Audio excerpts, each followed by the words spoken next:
Alors les amis, bonjour et bienvenue dans cette première vidéo, autrement dit le premier chapitre sur la formation vidéo introduction au langage C. Alors comme toujours, étant donné qu'on applique ici là les APC pour pouvoir faire notre formation, nous allons prendre une petite situation de vie pour pouvoir illustrer la chose. Autrement dit, pourquoi est-ce qu'on s'en va faire de la programmation en C? Quelle situation de la vie pouvons-nous être confrontés qui va nous demander d'utiliser les concepts utilisés en C pour pouvoir résoudre notre problème? Alors, je vais donc prendre ça comme une situation de vie générale. Bon, imaginez donc, vous avez votre camarade qui possède naturellement un ordinateur. Étant donc donné que vous avez pris la peine à faire des algorithmes depuis la classe de 4e, 3e, il décide donc désormais de visualiser le résultat de ces algorithmes, donc de pouvoir exécuter ces algorithmes, donc transformer ces algorithmes en un langage pour pouvoir obtenir un résultat parlant. Lorsqu'on fait les algorithmes, vous savez, on écrit juste des algorithmes, mais on ne les exécute jamais. Tout simplement pourquoi? Parce que l'algorithmique n'est pas un langage de programmation. C'est tout simplement un langage naturel. Lorsqu'on dit naturel, autrement dit compréhensible par l'homme. Pour pouvoir donc transformer notre algorithme en un exécutable, autrement dit en un code compréhensible par l'ordinateur, il faut transformer l'algorithme en question en un langage de programmation. Et le langage de programmation qu'on va donc utiliser présentement pour pouvoir traduire et interpréter nos algorithmes, c'est quoi? Le langage de programmation C. Alors, comme d'habitude, dans cette première partie, on dispose donc d'un ensemble de compétences. Autrement dit, à la fin de cette leçon, quels sont les éléments nécessaires que vous êtes censé avoir maîtrisés pour passer à la prochaine vidéo? Alors, la première compétence ici, c'est bien naturellement comment installer un compilateur en C. On va revenir et créer la structure d'un programme C, inclure les bibliothèques stdio.h, oui, on va parler de ces bibliothèques dans le cours en question. Utiliser les fonctions d'entrée-sortie classiques. Alors, lorsqu'on parle des fonctions d'entrée-sortie classiques ici, il s'agit des fonctions de lecture et d'écriture, comme on a eu à voir en algorithmique. Autrement dit, comment est-ce qu'on va interpréter cela en C?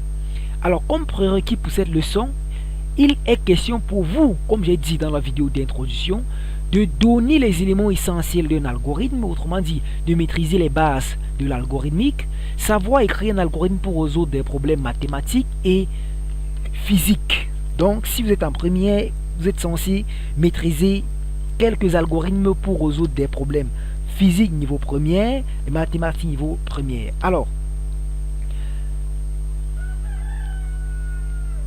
maintenant, comme activité d'apprentissage, vous pouvez donc mettre pause pour cette vidéo et lire l'activité que je vous propose. Donc, à la fin de cette leçon, vous serez donc en mesure de donner les réponses à toutes les questions qui sont posées ainsi, sans utiliser mes indications de réponse. Donc, toutes les indications vont vous être fournies dans le cours en question. Autrement dit, dans ce tutoriel. La première, c'est bel et bien défini, c'est quoi un langage de programmation. Petit 2, à quoi c'est langage C, comment appelle-t-on l'algorithme déjà traduit en un langage, et ainsi de suite, ainsi de suite. Donc les amis, vous pouvez tout simplement mettre un pause pour lire attentivement l'activité que je propose.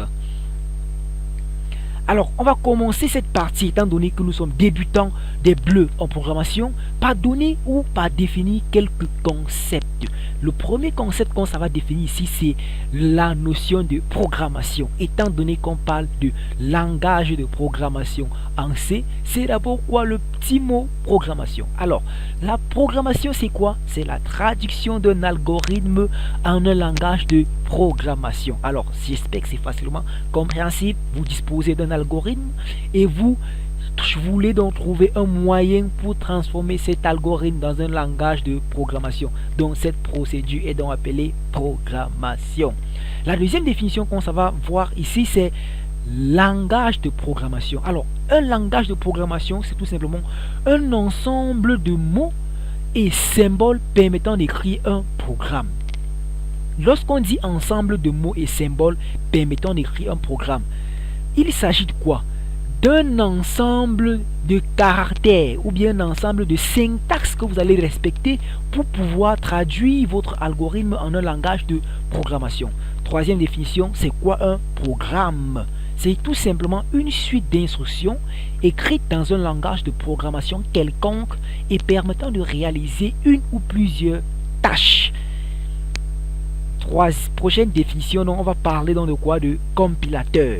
Alors, je sais que le mot compilateur, c'est un mot nouveau pour vous, mais les amis, ne vous inquiétez pas, lorsqu'on sera en train de faire la pratique ou bien dans les vidéos à venir, nous allons détailler la notion de compilateur. Donc, pour le moment, retenons tout simplement que c'est une application qui transforme le code source d'un programme en un fichier binaire exécutable par la machine.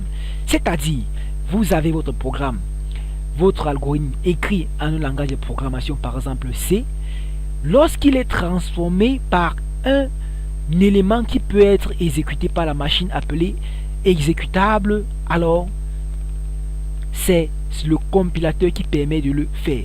On distingue donc un ensemble de compilateurs comme j'ai noté ici, à savoir on peut avoir GNU, assemblage, Turbo Pascal, Turbo C, ainsi de suite, ainsi de suite. Alors tout ce qui nous intéresse ici, c'est quoi? Ce sont des compilateurs pour notre langage de programmation en C.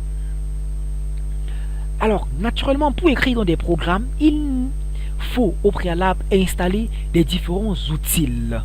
Comme dans la programmation en HTML, il suffit d'installer, premièrement, le plus important, c'est l'installation du compilateur. Autrement dit, installer un logiciel qui va nous permettre d'exécuter notre programme, donc de traduire notre programme en un langage, en un exécutable et l'exécuter.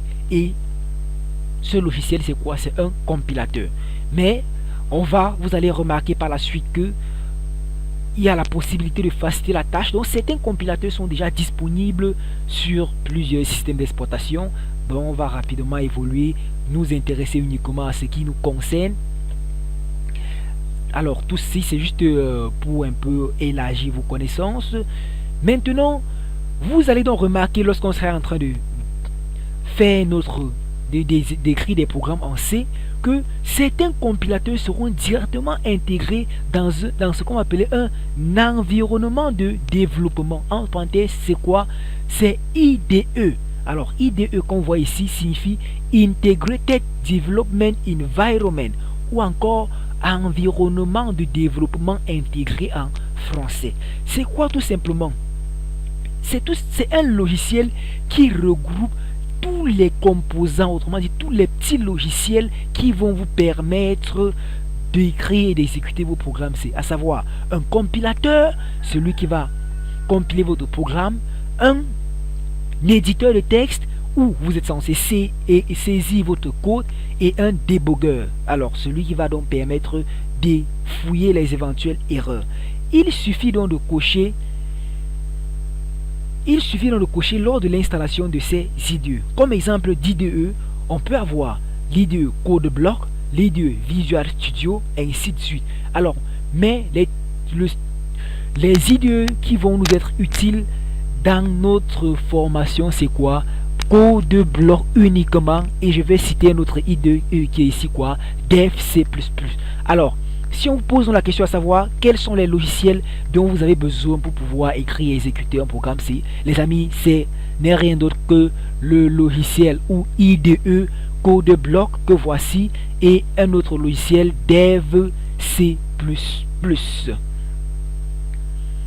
Alors, présentement, comme dans tout autre langage, le langage C possède ce qu'on va appeler une structure générale. Comme dans les algorithmes, vous vous rappelez, on parlait de quoi? La structure générale d'un algorithme, on avait la partie l'entête de l'algorithme, la partie déclaration des variables et des constantes, le début, le corps de l'algorithme et l'instruction fin. Pareillement, en programmation C, il existe aussi une structure, autrement dit, une structure générale d'un programme C.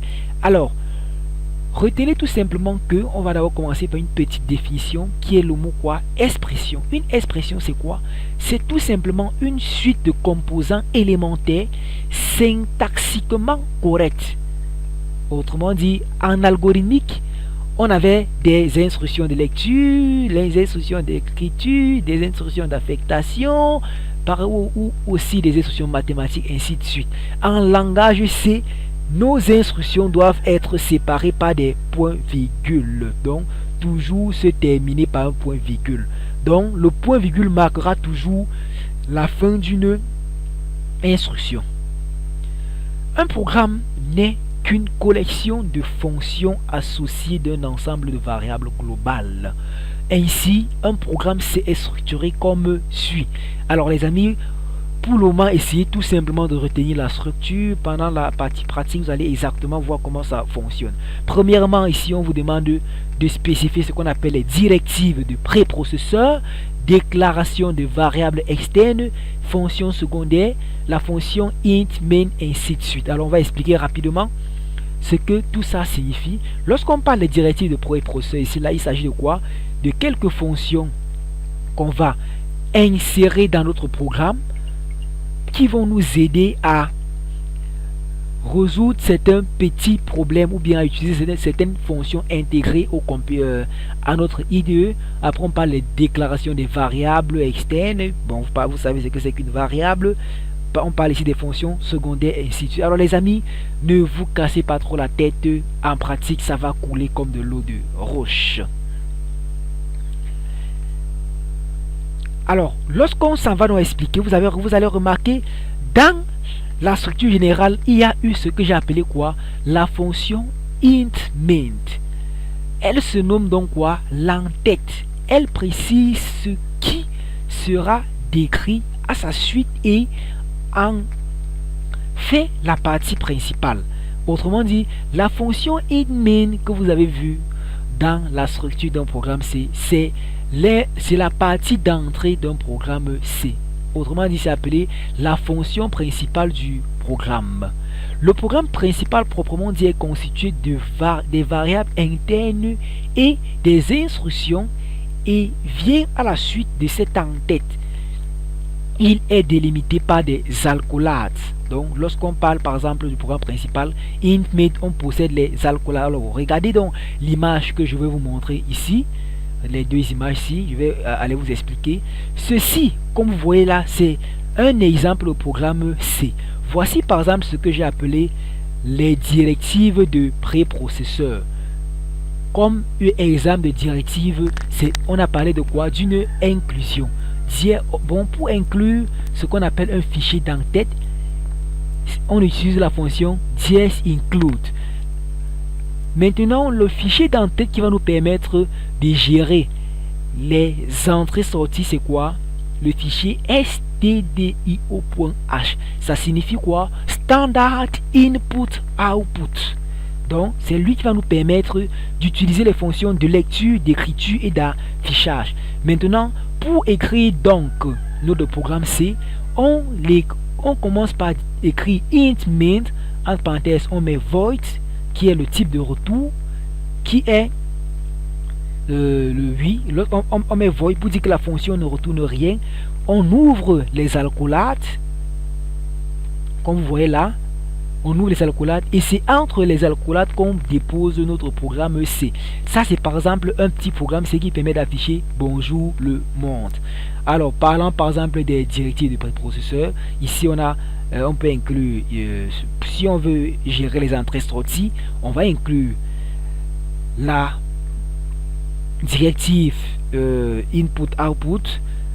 Alors, sur cette image que vous voyez maintenant à gauche, je vous présente d'autres fichiers d'entête qu'on pourra inclure en fonction de ce qu'on décide de faire. Si on veut utiliser par exemple des fonctions mathématiques, il faut inclure la bibliothèque math.h. Si on veut utiliser par exemple des librairies pour effectuer des conversions, des allocations mémoire, ainsi de suite, il y a le fichier d'entête standard lib pour standard library pour manipuler les chaînes de caractères sur le fichier d'entête quoi string.h. Maintenant on va continuer notre exploration en parlant ici de la notion de variable. Alors on vous a dit en algorithmique que une variable c'était tout simplement quoi? Un objet dont le contenu pouvait changer tout au long de l'exécution d'un algorithme. En langage C c'est la même chose. On va tout simplement voir la syntaxe de déclaration d'une variable en langage C. Donc vous allez lire ce petit texte. Retenez encore que si vous désirez par exemple déclarer une variable en C, en algorithmique, on vous a dit d'utiliser le mot-clé var suivi du nom de la variable, son type, ou encore variable, nom de la variable, son type. Voici par exemple en langage C, si vous voulez déclarer certains types de variables. Exemple, si c'est un entier naturel, le mot-clé c'est int. Si c'est un caractère, le mot-clé c'est char. Si c'est un nombre, la virgule flottante, ou encore un réel comme en algorithmique, vous pouvez utiliser le mot-clé float ou le mot-clé double.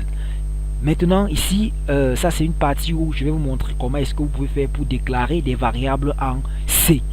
Donc, imaginez un instant que je vais déclarer une petite variable entière A, n'est-ce pas?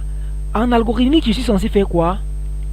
Je suis censé dire va, par exemple, A, de type entier. Mais en langage C, il suffit tout simplement de dire int A, point virgule. J'ai déclaré variable A.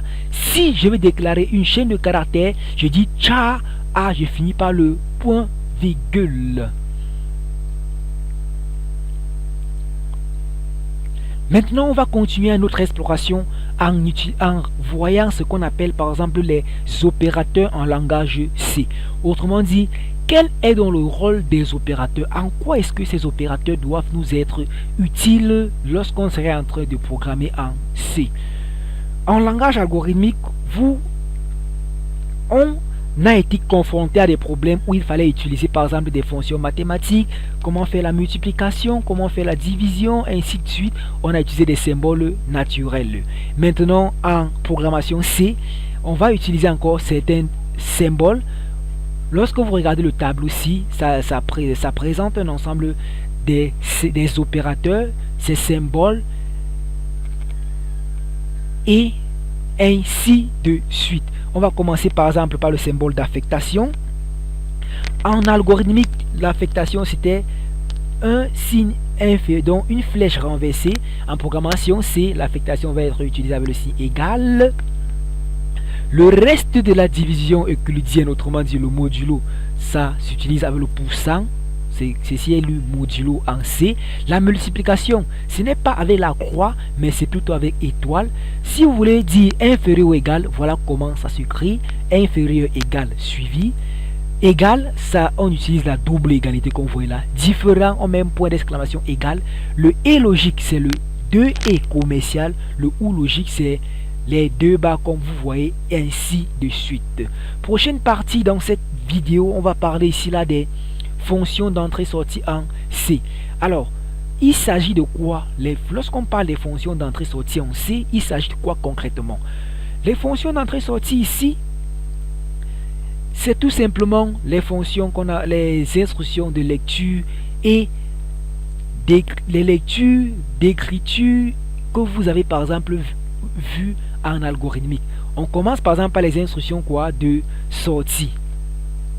Les instructions de sortie ici, c'est la même chose que les instructions d'affichage en algorithmique. Donc si vous désirez afficher un message à l'écran, en algorithmique on disait écrit, entre parenthèses on met entre les côtes le nom du message. Maintenant en langage C, on va plutôt utiliser une fonction qui est printf ou put, comme vous voyez ici là, ou encore putchar. Voilà donc la différence entre les fonctions, mais la plupart du temps on va utiliser la fonction printf. Vous pouvez donc lire le rôle pour visualiser concrètement la différence entre toutes ces fonctions. Prochain élément, voilà un petit exemple. Si je vais afficher le message bonjour à l'écran, en algorithmique c'était écrit bonjour entre côte point virgule. En C c'est quoi? Tout simplement print F bonjour, ou encore si je dis put hello world, ça affiche hello world à l'écran. Si je dis put C, ça affiche le caractère C à l'écran. Maintenant, on va donc voir comment est-ce qu'on peut faire pour afficher le contenu d'une variable à l'écran. La fonction print permet non seulement d'afficher des chaînes de caractères simples, mais également la valeur d'une variable passée en paramètre. Pour ce faire, il suffit d'utiliser un indicateur de conversion. Il s'agit du caractère spécial % suivi d'une lettre qui varie en fonction du type de variable. Donc, lorsque vous voyez le tableau suivant, si je décide par exemple d'afficher une variable de type caractère, autrement dit char, je vais utiliser l'indicateur de conversion %C. Si c'est entier, je vais utiliser %D. Si c'est double, je vais utiliser %F. Lorsqu'on dit double, retenez que c'est les réels. Le reste, vous pouvez juste lire pour votre propre expérience. Maintenant, en plus donc des fonctions de sortie qui étaient utilisées avec la fonction printf, ainsi de suite, on va parler de l'instruction quoi? D'entrée. Pour donc récupérer une valeur saisie par l'utilisateur, nous utiliserons donc les fonctions suivantes: scan, f et get. Mais retenez que pour la plupart du temps, nous allons plutôt utiliser la fonction scanf. Alors, scanf ici, comme vous voyez, c'est l'équivalent de quoi? De la fonction lire, de l'instruction lire en algorithme, autrement dit l'instruction de lecture. Voici donc ici la syntaxe d'utilisation de la fonction scanf. On dit scan %. Si par exemple vous voulez récupérer un entier, vous allez dire scanf. Lorsqu'on dit %lettre ici, vous allez mettre %D. Vous mettez le et commercial, variable où vous allez stocker l'élément que vous voulez récupérer. Exemple, regardez le programme ici. Ça c'est un petit programme. Voilà, include stdio.h. J'ai inclus donc un fichier d'entête qui va nous permettre de gérer les entrées sorties. Voilà la fonction inmain et voici là où le programme commence. Donc c'est le point d'entrée à notre programme. Observez très bien. Je commence donc par déclarer une variable de type entière. Donc int h. Ça veut dire la variable h est une variable de type entier. Deuxième instruction, printf. Quel âge avez-vous? Ça c'est une instruction d'affichage. Autrement dit, à l'écran on aura quel âge avez-vous? Point virgule pour marquer la fin de l'instruction. Maintenant, scanf c'est comme la fonction lire qui permet de récupérer la valeur que l'utilisateur va saisir à l'écran. Comme c'était un entier, l'indicateur de conversion c'est quoi? %D. Si c'était un caractère, ça va être %C. Maintenant, d'ici là, printf, vous avez %D. Lorsqu'on met %D, ça veut dire la variable qu'on met ici va être affichée à la place de %D. Donc le résultat, %D va disparaître et ça va être remplacé par le contenu de la variable. J'espère que tout le monde voit bien là l'utilisation de nos différentes fonctions d'écriture et de lecture. Maintenant, la dernière fonction c'est return 0. C'est tout simplement pour dire le type de retour de la fonction. Comme ici, on a dit ça retourne, le type de retour c'était un entier. On met return 0 pour dire ça retourne donc 0 comme un entier.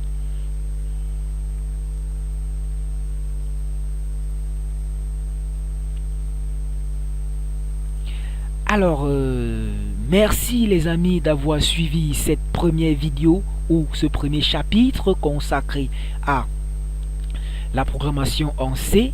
Dans la prochaine vidéo, on va essayer d'appliquer tout ce qu'on a déjà eu à voir dans cette formation, étant donné que dans la première vidéo, on a fait de la théorie concernant les instructions d'entrée et de sortie. Comment est-ce qu'on fait pour pouvoir déclarer des variables de type entière, caractères, chaîne de caractères, ainsi de suite.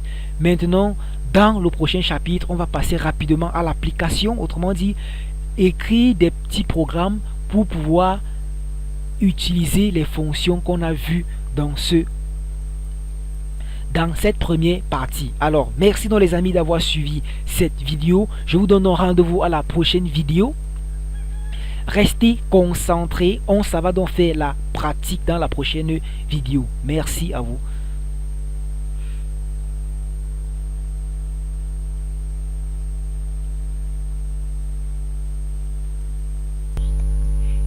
Alors déjà merci à vous de m'avoir suivi tout au long de cette vidéo et n'oubliez surtout pas, si vous êtes nouveau sur la chaîne, commencez premièrement par vous abonner. Tout le monde connaît la procédure d'abonnement en cliquant sur la touche s'abonner et ensuite activer la cloche de notification pour pouvoir donc avoir des notifications concernant des nouvelles vidéos que je vais poster sur toutes les autres parties de votre programme du lycée, que ce soit en programmation HTML, JavaScript, base de données, invite de commentaires, ainsi de suite. Et les amis, partagez massivement cette vidéo pour pouvoir faire bénéficier vos camarades de ce petit chef-d'œuvre. Alors merci et bonne journée, bonne soirée à tous.